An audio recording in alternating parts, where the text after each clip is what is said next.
Hey, fight fans! You're here on Caveman's Corner with your host, Jeff.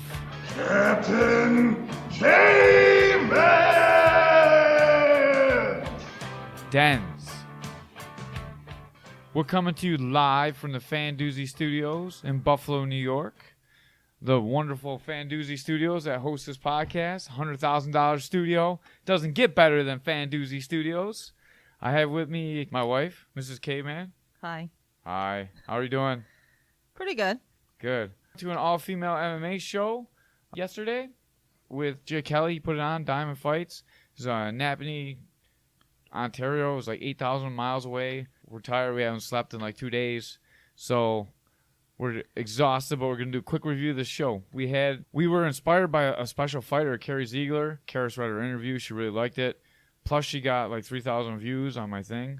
So I'm like, I got to have her on a podcast. If she can even get 3,000 views on a podcast, shit, yeah.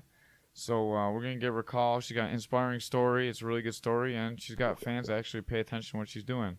Charis is going to give her a ring-a-ding-ding. Okay. Can I have her numbers, please? 1, 2, 3, 4, 5. 6, 7, 8, 9, 10. Hello. Hey, how's it going, Carrie? It's going good. Good, good. This is Caveman, and I'm here with my wife, Hi. Charis. Hi. How are you doing, Hi. Carrie? I'm good, thank you. Awesome. Yeah, we wanted to call you and have the podcast, number one, because your interview got like 3,000 views, so I figured you were the best person to grab. And we wanted to go over the Diamond Fight show. Awesome. What did you think about Jay Kelly's show? What did I think about Jay Kelly's show? It was very well. It was put on really well. I enjoyed myself, and I think the fans enjoyed themselves as well. Only because of your fight. That was a killer fight. Fight of the night. Yeah, that's why I think. It was very exciting to get fight. Yeah. How did you like those gangster headset? Did you try it yet? Did I what, sorry? Did you try that gangster headset yet? No, I haven't. Oh, man. That was compliments of Rich Mitchell. He has his own organization over here, Ground Force Fights.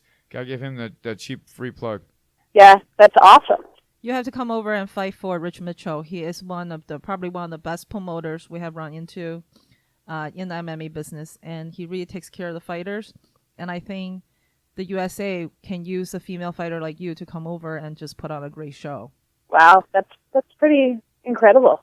You're a little bit shy, but tell your story, how you started and you lost so much weight doing MMA and what got you involved in it originally. Right, so originally I was over 200 pounds, and I just wanted something to change. I was just feeling down, and, like every other girl, every other mom, you definitely want to do something. So I started going to the gym. I had a nephew, probably a lot of people in the States would know him, Blair the Wild West.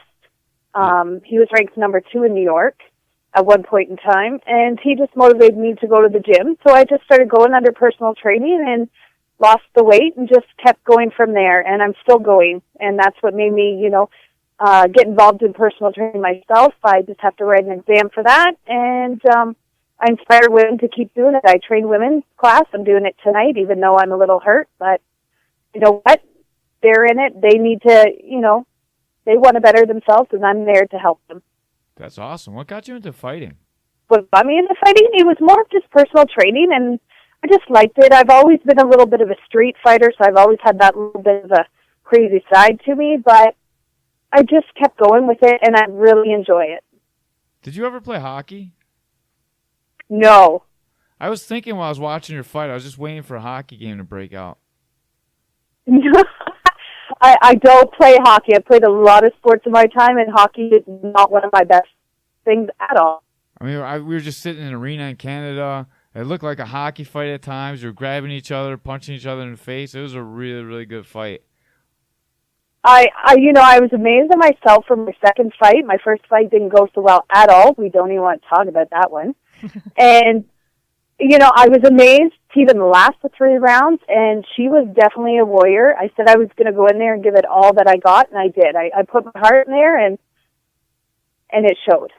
What I love about your fight is that, and that's one thing I love about women's fight, is a lot of women comes out, and I love the aggressiveness that you come out with. And your aggressiveness really lasts throughout all 3 rounds, which has a lot to do to your cardio also, because you have to keep up with that pace. So what do you do that helps you with the cardio to do 3 rounds like that with such an aggressiveness and just such a high pace? Definitely a lot of cardio training at the gym. You know, ladders, number one thing. You could never get enough ladders. To be honest, I hate running. I don't run. That doesn't help me. Skipping helps a lot. But just going in there and staying, you know, a lot of your cardio strength exercises keeps you going. And I was really tired. I won't even lie. I was tired through the whole thing. But you really can't tell as we were sitting there, you and Stacy, both of you just went out there and just really put it out there. So it was very, very exciting to watch you guys fight like that. So what can you just tell us, like, what would be like a typical training day for you at the gym as a mom? Like, what do you do with home, with your children that, you know, because obviously as moms, we have a lot more responsibilities at home. How do you kind of get yourself ready for the gym, and what do you do at the gym or typical day? Well, my typical day, you know, I do work a good 8-hour shift. I'm an assistant manager, so, you know, there is high demand. I am always super busy there. And then literally I come home from work and I'm at the gym for 2 to 3 hours a night. And my kids, you know, my youngest one's 16, so they know how to deal with stuff on their own. I've raised them to take care of themselves, that's for sure. But, you know, we're a team at home, and we just make things work. And they're very supportive, so they're there in anything I need to do. What about the gym? Like, what is your typical day at the gym with the 2-3 hours? What do you do in terms of training? So we have certain nights. So like our Monday nights, we have just strictly boxing, and then Muay Thai. Tuesday nights, we have Jiu-Jitsu. Wednesday nights, we have kickboxing and Muay Thai. Thursday is Jiu-Jitsu. So, you know, we would do 1 hour of total boxing, and we'll do another hour and a half of just conditioning classes, or more broken down to where you have to focus on your techniques or your, you know, anything you need to work on to improve. We take that time and work on one. What did you think about the uniforms that Jay Kelly had for you? Do you think that's a good idea? Oh, I loved them. I absolutely loved them. They were well thought out. Yeah, they looked great. Everybody looked great. Why do you think the Americans got the shitty-looking ones? Okay, yes, white. I never suggest white on a woman whatsoever. But all in all, they were pretty cool. No, I liked them a lot. The purple ones looked really hot. I thought it was great. So I have a question about the uniform since we're on this topic. So when I got there, I realized different people maybe have been offered different types of bottoms and tops. And I know at least one of the female fighter was not comfortable going out there with just the bra top. Now, what did you think? What did you think about that? Do you think everyone should have been given multiple choices to wear what they feel comfortable? Or like one of the fighters, she ended up having to wear something over the bra top that is given by the Diamond Fight League just because she was not comfortable showing her abdominal area. We all got asked before they were even made what we wear normally and what we would like. Oh. So we did have a certain say in what we were going to wear. Oh, okay. So, I mean, that was definitely brought up. We definitely we worked one-on-one with Kat as to, you know, what our ideas is, what we would like. So that was perfect. She went with our idea, and just made it happen. So, I mean, I respect everybody's decision. Not everybody may not like them, but you know what? It was given to us as that, as an opportunity to wear it, and, you know, for our clothing. So, you know, if they choose not to wear it, I guess that's their whole idea.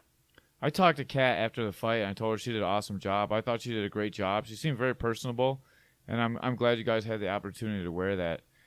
Speaking of attire in women's bodies, do you think that women are exploited more sexually in MMA than men, or do you think it's about the same? Sorry, what was that? Do you think that women in MMA, like women's MMA, are more exploited for the sexuality and how good they look as opposed to men, or do you think it's about even?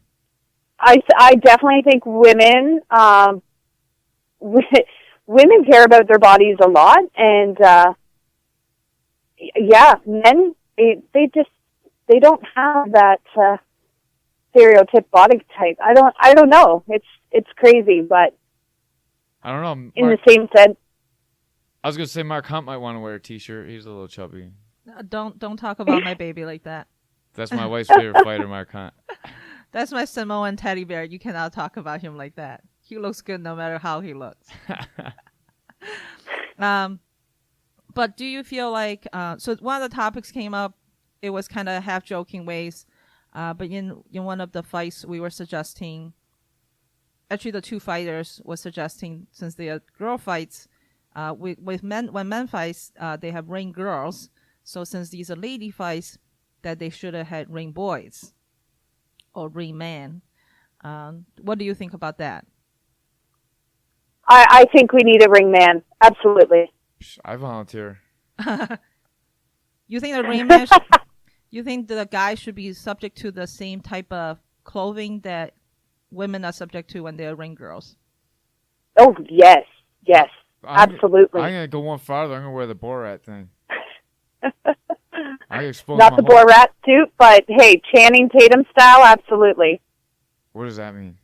Is that Magic Mike? Yeah. Yeah, I could do that, I think. No, I can't. I'm married. I'm sorry. It's not that you're married. You're just not buff enough like Tatum Channing. Yeah, I don't have any muscles yet. Someday I'm going to have muscles. I'm almost 40, and I believe one day they will pop out. Like a late bloomer? I'm a late bloomer. How much jiu-jitsu do you do? Sorry? How much jiu-jitsu do you do? To be honest, very little. Your takedown, you did have a couple takedowns during the fight. So, do you wrestle? If you're not doing jiu-jitsu, do you wrestle? I try to do as much jiu-jitsu as I can. I shouldn't say very little, but definitely some days are tougher for me to get to the gym than other days. And if I have to pick which days I really need to go, what day I need off, it's definitely a jiu-jitsu day I need off. But I do personal with my coach as well, and he goes over jiu-jitsu just one-on-one with me, so it's perfect. How good did it feel to get that win? It feels absolutely crazy good. I just shocked myself to even last 3 rounds. That was amazing. That was amazing. And it's 3-round action pack. I just want everybody who didn't see the fight to know that was a 3-round action pack fight between you and Stacy. And I was so in awe of it. It sure was. I haven't watched the video yet. I've had tons of comments on my Facebook over these videos. I'll bring myself to watch it one day, but for right now, I'm just not even worried about that one. We train with Stacy. She's from our gym, so for the public knowledge there. But how good were her knees? It looked like she started hitting you with some pretty good knees from that over-under clinch. Actually, I really don't want to offend Stacy whatsoever. She was an awesome warrior, but I train with a lot of guys, and I've been hit in the stomach quite a bit at time with knees that almost make me puke. So I really think, even with her knees, I think my training ahead of time definitely prepped me for that. Definitely. You definitely look like you punch pretty hard. I've seen Stacy battle it out. Every fight she's been in has been on the feet war. I've never seen her knocked down. I think you dropped her twice. How many guys do you drop in training? Do you beat up the guys a little bit? I don't know if you heard of Bobby Sullivan. He's very, very popular. He just went pro. Right. I train with him. He's one of our bigger guys at the gym, and yeah, I have to do takedowns with that man, and I tell you, he's my big teddy bear. But I train typically 4 to 5 guys at the gym. I think I'm the only girl other than a girl who goes there part-time, so a lot of training with men. What the girls got to do is part of being a woman athlete in the sport. So I don't fight, but I do train martial arts. Culturally, it puts I had a hard time starting to do jiu-jitsu, which is a more close contact sport, with men. When you first started, did you have any of those reservations of working with men in such a close contact sport in jiu-jitsu or wrestling, or really even Muay Thai because of the clinch work that's involved? It's hard to hear you guys, but I think I think it's evenly as important to have the girls there as it is the guys. But the guys are definitely rough and tough on you. They don't let off at all. What Caris asked you, she asked if you felt uncomfortable being in such close quarters with men when you first started training, because that was one of her problems when she first started training. She didn't like to be so physically close to another different sex, I guess is how you would say it. Yes, the different gender, that was a hurdle that I had to overcome to do jiu-jitsu or wrestling because it's such a close contact sport. Did you have any that type of issues when you first started training? When I first started training, I wouldn't train in front of everybody. I was body conscious, I was self-conscious, and it took a long time for me to actually go into classes and start training. And the guys were a little intimidating, but you know what? They welcomed me with open arms and just helped. So I guess the answer is no. She was fine training with the guys, so go do it. Train. she sounds like she has some private lessons first. Whatever. Yeah, so, one thing that made me I really love your interview because I feel I do share some of the commonality with you being a mom and being a bigger size girl. So I do understand what you're saying about the body consciousness. And, to a certain degree, I still really do at the gym, especially at my gym. Most of the girls who train are much smaller. So sometimes for me, it's not just I'm a bigger girl. It's also in terms of size. I feel like if I'm on top of them, I feel I'm crushing them, not because I have technique, just because I'm a lot bigger. So you said there's only one more girl that trains at your gym, or did you, when you're training with smaller guy or girl, do you feel conscious about your weight? I have to say the other girl is a little smaller than me who trains there. I'm not conscious about my weight. I love where I got. I love where I am. And you know what? We're all in there. And they're training the same as I am. So we're not going to let, we're in there just to play, have fun. And, yeah, I'm not worried about my weight crushing anybody, hurting anybody, because I'm the underdog for sure there. Well, I would say this. You don't ask the faster guys to be slower just because they're faster than you. You don't ask the more technical guys to maybe not be so technical. So if you're bigger, you just use your size. It's just part of one of the tools in your toolbox. For sure. It just all works. I really don't know how to explain it, but. So one thing I heard you say last night when we were kind of at the end of the show, that you actually teach an all-women class at your gym? I do. So it's literally, it is an all-women's class. I had several people come to me because of my story and say, you know what, I want to do something, I want to get better. Start a class. So, that's why I went, and I got my personal training course, and yeah, tonight I'm there at 7, do the women's class, and it's all about women just moving. They're typical moms, typical, people who work, who don't have time, but they're making time. Because I let them know they are worth that hour of them. They're worth the hour to make the effort to change themselves. So at this class that you have for the women, what do you typically do? Is it more like geared towards fitness, or is it more geared towards martial arts? Not martial arts whatsoever. I believe you need the right to progress. A lot of them are just beginning. So it's more of fitness, more of, doing their balance, their stability, getting cardio up, getting the heart rate going. No martial arts whatsoever. If anyone wants to get into your class, how would they do that? How would they do that? They'd just contact me on Facebook or through my cell phone. All right, so contact Carrie Ziegler on Facebook. I'll put a link to her Facebook in this when we post it. So what is the name of the gym that you teach at?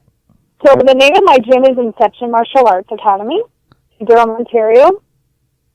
We do have a web page of that. You just look up Inception Martial Arts, and my coach Derek Charbonneau, he takes care of all that, and you can even get a hold of him, and he would get a hold of me as well. Yeah, he's a good guy. I like him, even if he's a little short. He is. I love that man. What do you think about the Ontario Commission? They definitely weren't as strict as the New York one was. So, it ran pretty smoothly last night. I was a little surprised by the way things ran. I didn't like some of the calls. I don't know, maybe it was just a referee or the commission. I thought they were standing people up really quick for strikes to the back of the head, and they were stopping fights at kind of weird points. And I was timing the breaks sitting in the corner, and some of the breaks were almost 2 minutes long. So I was just wondering what you felt about the Ontario Commission, and I mean, you're from there, so you'd know a little bit more than me how things are going up in Canada. But like I said, this is my second fight, so I haven't had to experience much of that. But compared to when my New York fight was there, I did enjoy Ontario a lot more. They had same rules, but they're there for everybody's safety. And after all the incidents that have been going on lately, they're doing their job. They just want to keep everybody safe. Yeah, I know you guys had a lot of trouble with your commission before, so I was just wondering how involved you were with the actual MMA community itself. If you think New York is tough, you should try fighting in PA. PA is even worse. You got anything else, Charis? Yeah. So I guess a string of questions that kind of connects to each other. I'm interested to find out. So how long have you been training before you took your first fight, and what is your long-term plan in terms of fighting, and what do you think about women's MMA? What's the future of women's MMA? How do you feel about that? That was a mouthful, Charis. I know. That was. I'm thinking, guys, it was a rough night last night, and you're asking me tons of questions. I know. I personally try not to spar before I do any of these because you get your brain scrambled a little bit. She just asked you 3 split fire questions as you just had a 3-round battle. Hey, I drove 8 hours back and forth last night. Yeah, we haven't slept yet since last night. Just so I have a good excuse too. No, I've been. My brain's been a little froze from ice all night and all day, but that's okay. So to answer that one question, so I've been training for almost 3 years, and I'm just got my first fight. I can't remember when it was. March, May, I don't know. April, I have no idea. Anyway, a few months ago. Okay. And it took a long time for me to even get a fight because of my weight class. Right. There's not a whole lot of people in my weight class. So it was tough. I would go to my coach all the time and say, can you find me a fight? And it was tough. Right. So every fight I get, every fight that, is coming my way, I definitely have, an opportunity to do it because, it's been a long time since I was even to get one.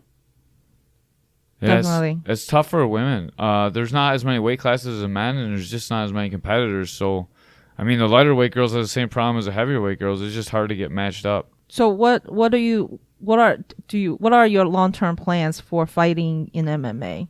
Is that something you're interested in doing for a long time, or you? Well, that I really can't answer yet.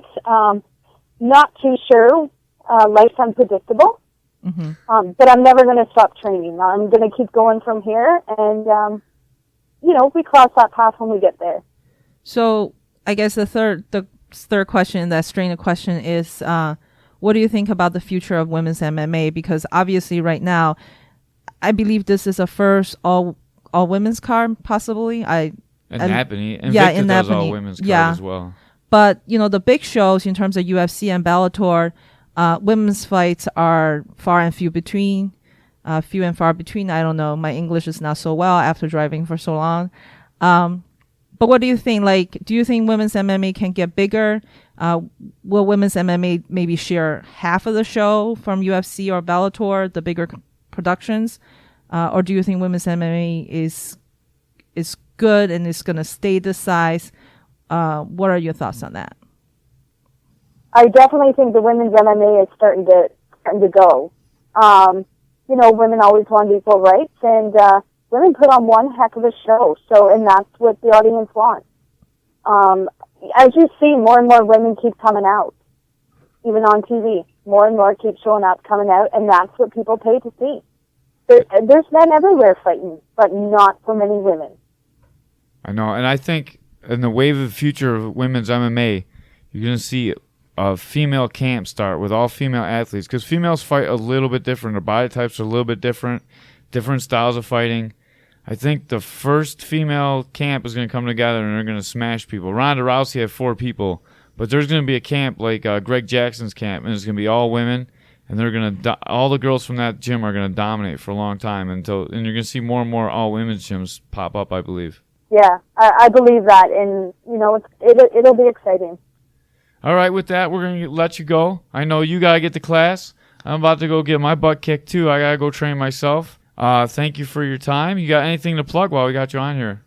No, thanks for coming out, and it was really awesome last night. I know, it was a fight of the night. It was a great showing. I got one more question before I let you go.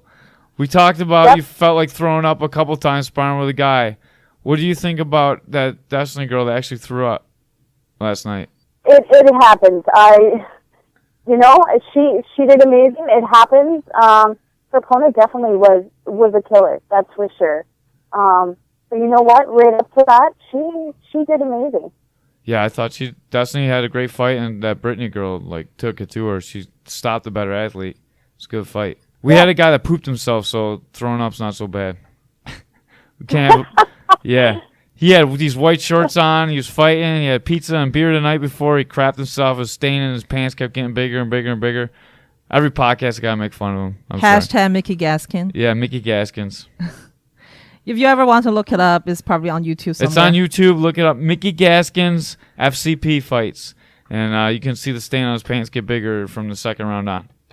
If you're into that kind of thing. Oh, man. Well, there's a Mickey plug for the day. That's a Mickey plug for the day. But thank you so much. Personally, I just want to say thank you for representing women in such a positive way.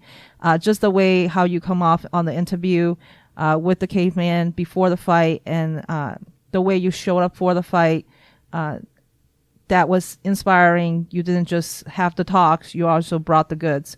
So I thank you for that. And of course, as an audience, I thank you for putting on such a great fight with Stacy. I was literally sitting on the edge of my seat and just biting my nails, going like, what's going to happen with this at the end?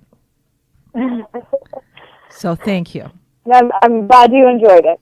All right. We appreciate your time. Thank you very much. Have a great day. Okay, thank you. Have a good night, guys. You Bye-bye. too. Bye, Carrie. I got my A in. Bye. Bye-bye. What did you think about the show itself? Last night, I think for a first show that Jay Kelly put on for Diamond, it's definitely a respectable show. I wish Jay Kelly would have been able to brought more women fighters in. I'm not sure the men's boxing fight really belong in there, the exhibition fights.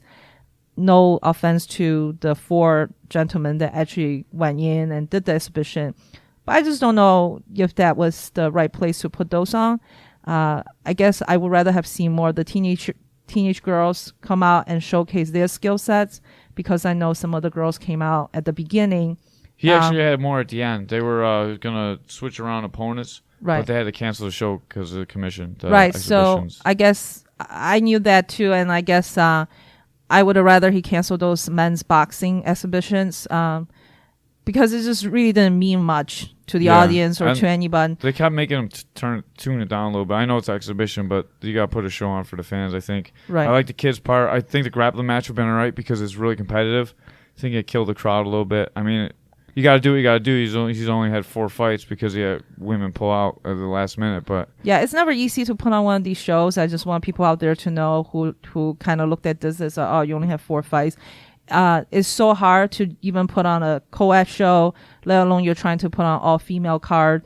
But I think that, credits to all the 8 ladies that went out yesterday. I think every one of them did great. They went out there with their hearts. So the first fight was Hoffman against Cassandra. I think that fight, even though some people think it ended in a rear way, but I think Andrea went out there and did her thing. She's tough at the gym, and she really put that toughness out. What did you think about when she had Mount? She hit the girl in the back of the head, and they stood him out. I think that was pretty fast because, it happens in a fight like this, in a scramble. I firmly believe no one really intentionally trying to hit the other person's back of the head, knowing it is an illegal move. They instructed the fighters they were going to stand them up if they happen, but when you're throwing punches from Mount like that, you need to give at least a warning. It needs to be more than one punch to stand them up. Right. So I thought that was a quick stand up, but I guess, they probably erring on the side of caution. They don't want anybody to actually get hurt. But it really stops the momentum of the fighter when you stand them up like this. But kudos to Andrea. She continued to fight at the pace she was fighting with the aggressiveness.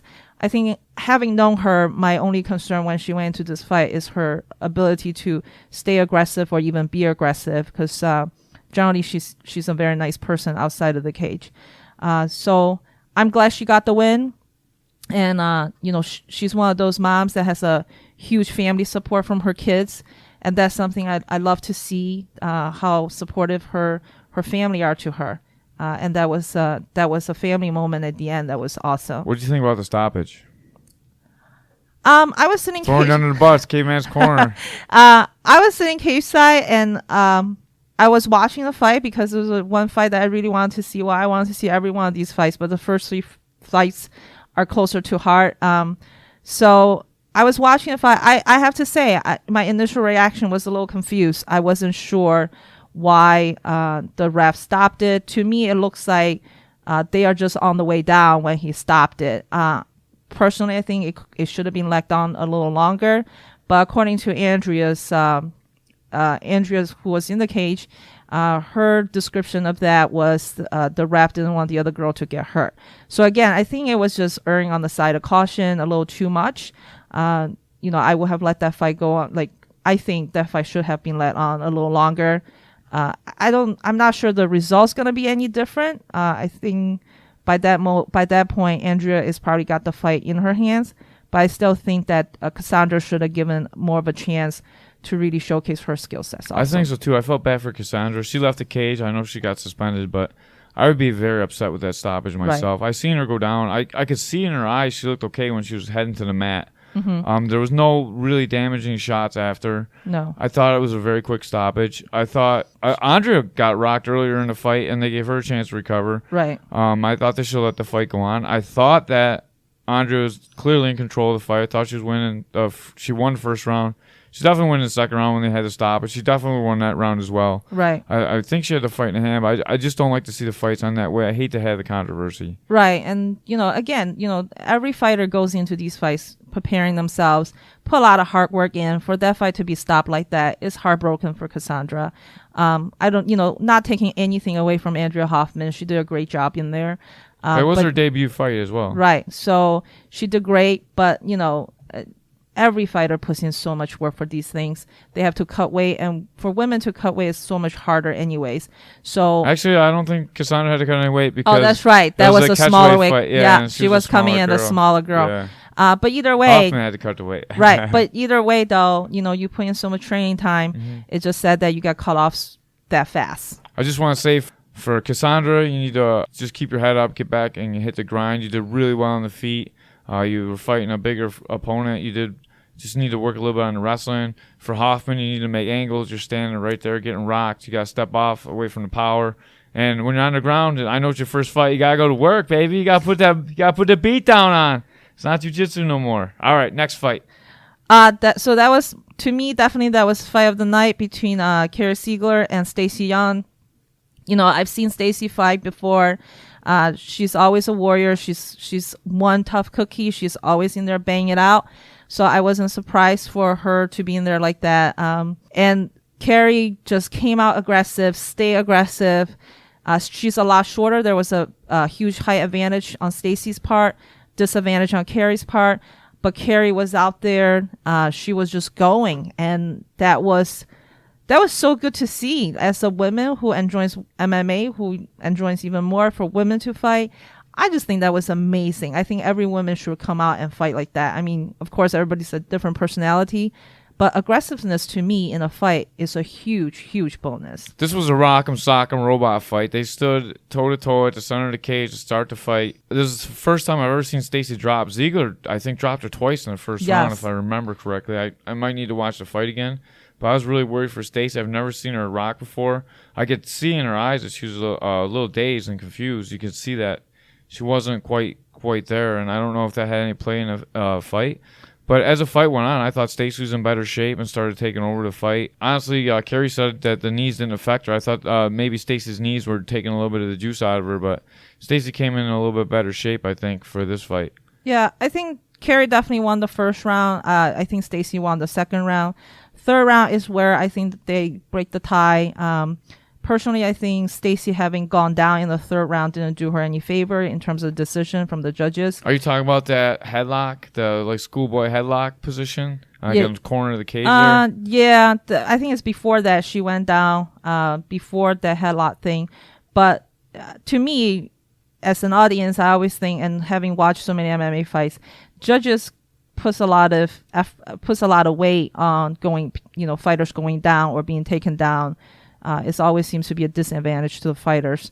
So, but man, Stacy is tough out there. Caveman's corner, throw her under the bus. What do you think about the decision? I agree with the decision. I think, even though I think both ladies really went out there and did their thing, and Stacy is, she loaned me her boxing gloves when I first went to the boxing class at our gym.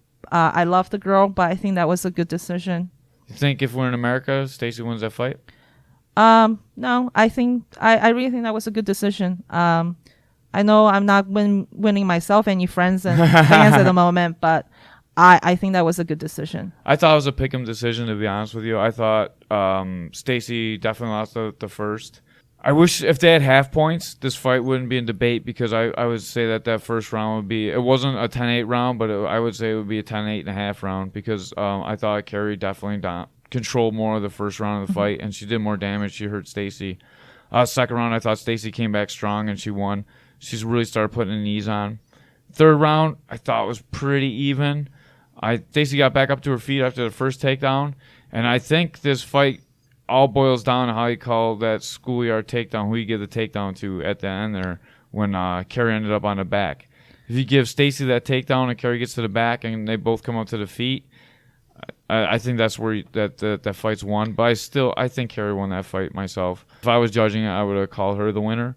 But it's definitely a pick'em fight. I think if you're in America and you have the crowd cheering for Stacy, maybe it changes the referees, or not the referees, but the judges' opinion of that fight. Right. So, I mean, to be honest, there was not much fan excitement to really sway the judges. So there wasn't much home field advantage for Carrie in this fight. Yeah, I think at one point I actually screamed, clap and say, "Great show, ladies," and I got both sides of the fans clapping a little bit. Yeah. But I think it wasn't that people weren't cheering for them. I think it was just such a nail-biting fight that people were so concentrating and watching and just being nervous for both ladies that they just didn't think about cheering and screaming for them. So here's my thing. I know you're throwing me under the bus a little bit here about, who do you think about this fight? What do you think about this fight? I know most people not going to really care what I think, because I don't actually fight. I just train. What I say doesn't carry too much weight anyway. So if you hear this and you don't agree with me, hey, that's fine. We're just audience. You know what I found interesting about this fight? Mm-hmm. Both girls were grabbing each other's clothes when they were throwing fights. That's why throwing fists. Uh-huh. That's why I said it was reminiscent of a hockey fight. The referee didn't say one thing about that, even when we talk about all the strikes to the back of the head. I would be very interested to know how many fights the ref actually reffed before this. Me too. I wanted to ask him, Uh-huh. and I didn't get a chance to. I was going to ask him how many fights. And the judges were very, very young. Yes, they were. They would look like to be in their early 20s, if even that old. Well, looks can be deceiving, but they are definitely not like 40, 50-year-olds. Yeah. So they're definitely younger judges. Ontario's got a new commission. I didn't think it was that great of a commission. I didn't think the refereeing was that good. And this is the fight where I started timing the rounds, the breaks in the rounds, and they were definitely not the same. Also in this fight, I believe it was this fight, they stopped the action for a minute. They never stopped the time of the fight. So the clapper went, and then the round ended. And I just the whole timekeeping thing, that was kind of a little bit of a mess, I thought. Yeah, I think in terms of reffing, it was a bit of a mess in most of the fights. So, but hey, I think all the areas of commission, reffing, timekeeping, right. the clapper, Val, one of our coaches, spilled water about 3 or 4 times in the ring, and they never even talked to her about that. As an expert water spiller myself, I know that I get talking to the first time I spill the water. Right. And that's something they need to really work on in Ontario. They have a relatively new commission. Yeah, that's why I think it really possibly is the inexperience of the referee. But yeah, I mean, it is what it is. Sometimes it's hard when you go out to these fights. You can't leave it in the judge's hands if you want to win. And sometimes you just have to suck it up to bad reffing. And unfortunately, sometimes it is. And it's heartbreaking at times. But these things do happen, unfortunately. What about the third fight? So, Manz is my girl. Alphas all day. It's hard for me to talk about it even. Oh, you're crying. No. I feel so bad for her. Yeah. I don't feel that bad. She took the fight. She took the fight, but I feel like it's a fighter's life. It's a fighter's life, but she was outmatched. The honest opinion is that she was outmatched by this girl. I was very impressed by Isabelle. She is amazing. I play a video game called Tekken 7. I feel like watching her fight is like watching myself play Tekken 7 with one of the female characters on the video game. She moves insanely fast. It's really hard for Manz to even catch a break to defend herself or throw a punch or kick back or trying to do a takedown. I'm no expert. I'm sure like coaches, experienced fighters looking at this fight can break it down differently. So to me, I just see it was very outmatched. I think Manz landed one strike in 2 minutes and 45 seconds. Right. And I'm not sure, obviously people who match up these fights, yes, the fighter agrees to fight these fights. But also the person who match up these fights, should also know better. And to bring in someone, in that scenario, I think it was very unfair to the fighters. I don't know how this all worked out at the beginning, but I just think that someone in that whole situation should take some responsibility besides Manz herself. I actually told Manz, I'm pretty good friends with Rich Mitchell. I don't really know Jay Kelly that well. I work with him on this show, but not too often. And Rich Mitchell offered Manz Isabelle Lacroix too, and I told her that we should probably turn this one down. It's not a very good fight for her, and she ended up fighting in Diamond. It's hard for Isabelle to get fights. No one wants to fight her, and Manz is that person. She's like, I'll fight anyone. Fuck it, I don't care. Right, but also I think whoever, when they need fights, they're gonna try to convince the fighter, hey, you can do this, you can do this, you can do this. That's and his job of promoter. Right, they're gonna sweet talk all the fighters. They're gonna tell the fighters, I'm gonna do this. Bastard. I'm gonna do. That Jay Kelly's a handsome bastard. Yeah, Jay Kelly is handsome young man. He's a boxer. He looks good.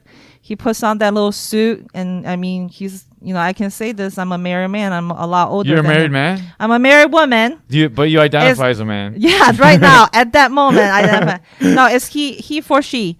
But sometimes there has to be a little more morality standard going on in here.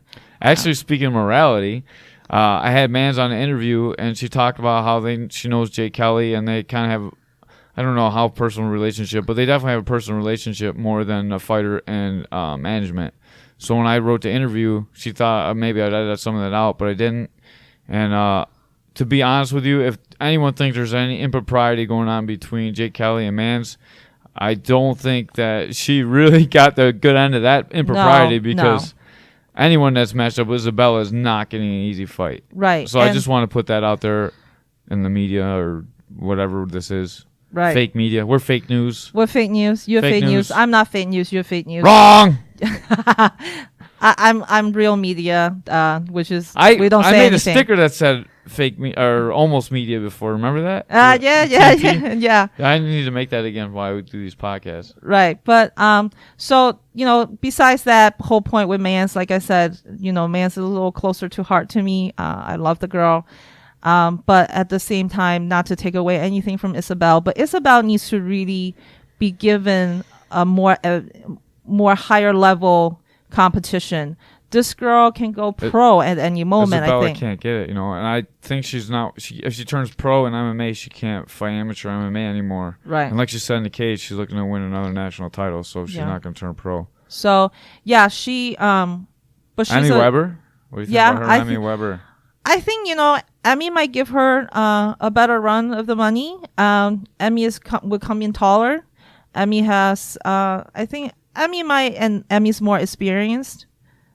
She is more experienced, so I would say, Emmy might be a good matchup in terms of the female fighters we know at that size. And again, sizes does matter. Like earlier when Carrie said that her being a bigger girl had a hard time finding fights at 165.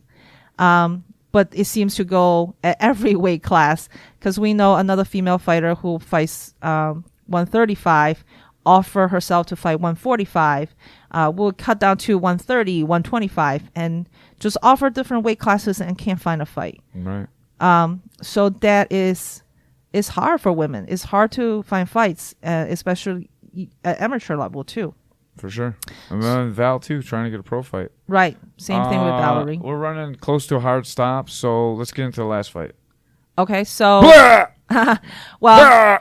okay, so I will have to say I was a little disappointed with the fight. The reason being, going into watching this fight, I knew Destiny is a very, very good fighter. That's Destiny Quinones. Yes. So I learned how to say her name. Destiny Quinones. So I guess going in, I had more of a different expectation of what that fight is going to look like. I feel like her corner should have done a better job of maybe improvising a little bit with the game plan. It seems to me, the unprofessional opinion, that Destiny was going in doing the same game plan over and over again and keeps failing at that game plan, and no one is changing it. So I don't know if that is the corner or that is the fighter herself, but this goes beyond fighting, right? This is life. When something doesn't work out for you, it's time to improvise. It's time to make a change. You cannot do the same thing over and over and over again and just fail at it over. It was hard to watch her fail. She couldn't take her down. She couldn't take down Brittney Allan, and I just think that it was almost sad to watch that she couldn't execute a good game plan. I'm gonna get Brittney on next week, I'm pretty sure.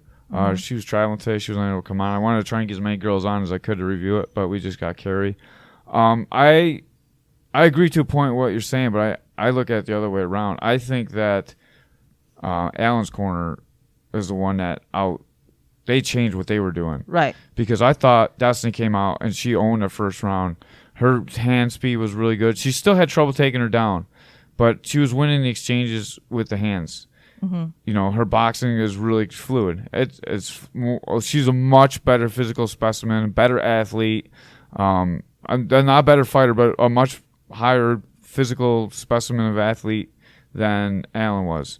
And Destiny was able to exploit that, and she was landing heavy shots.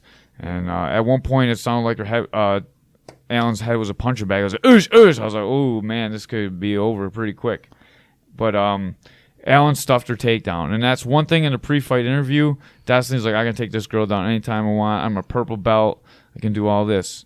And then she get overconfident. Yeah, she got stuck in that guillotine. And she was trying to do like a wrestler's take the back. And every time she put her head up, that girl would sink in that guillotine. It took a little bit of the sauce out of her. Mm-hmm. And then I think Brittney's corner adjusted what they were doing on the feet in the corner, or Brittney just figured out the range herself. Because from the second, the third, the fourth round, you just see her. She was able to control the distance with her kicks. She started using spinning techniques in the third round. She was doing a spinning back fist, spinning kick. She threw another spinning back fist. She controlled the space. Right. And Destiny started fading because she couldn't get that takedown, because she lost her one advantage. She lost what she had, that physical specimen, that boxing, and Allan took the boxing away from her, and it really changed the tone of the fight. Right. I mean, yeah, so on Destiny's side, I just think someone should have changed the game plan when in the second round when she had a hard time. What would you change the plan to? I would just change the plan to more closing down that space. Maybe just also teaching her how to do the take. So I've gone to a couple wrestling classes. My husband is a wrestler who's sitting right across from me. I feel like every time I try to learn how to do a takedown or I try to do a takedown, you always said, keep your head up, look forward, do not look down.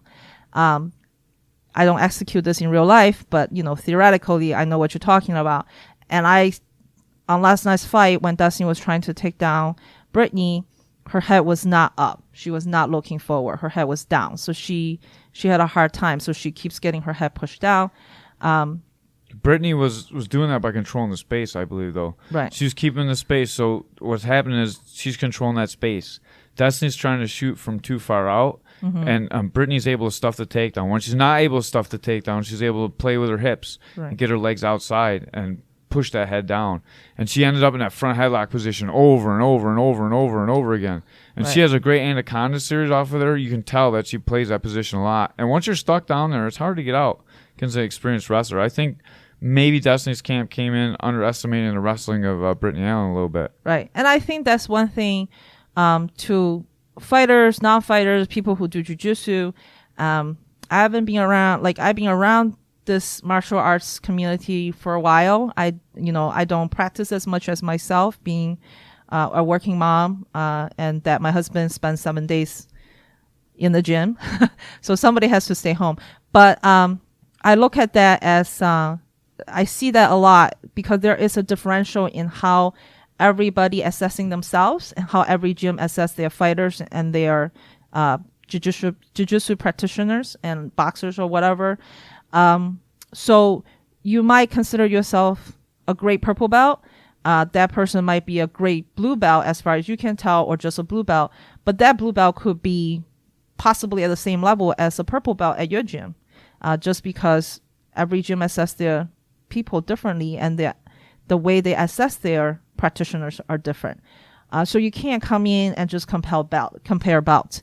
And also there's also people with natural talents. I've seen this over and over again and run into people like that over again because I'm always envious of those natural athletic abilities some of these girls and guys have that, they could have come in and train 5 classes and they do some of the moves better than people who've been training for 3 months, 6 months, just because they have those natural ability, natural instincts. So you can't really come in and say, oh, I can't do the takedown all day. You don't know. You never fought this girl before. You never trained with this girl before. So you just have to kind of... Maybe it was racism. No, but you have to have a little bit of... I might have to that out. But what... She thought she was a black girl. That's an unathletic white girl. I'm going to take her down and smash her. Having really, at the end of the day, I don't know Destiny personally. But I think overall, in general, in terms of MMA fighters, people who compete a lot, I see as a whole, the community should have a little more humility in life. I really see a lot of cocky people walking around, people who are overconfident. It's not they're bad people. It's not that they have a bad attitude in life. It's just that this type of life makes them that way. And like we've talked about this before in private, that you almost need to have that personality. Yeah, you definitely do. To become a fighter. But I think, maybe you need to have that personality a little bit to become a fighter outwardly, but inwardly sometimes it's good to do some self-reflection and just keeping your humility down a little bit. All right, I gotta go get my ass kicked, so all right. We gotta get out of here. We're gonna play some, I don't know, whatever this music is and get out of here.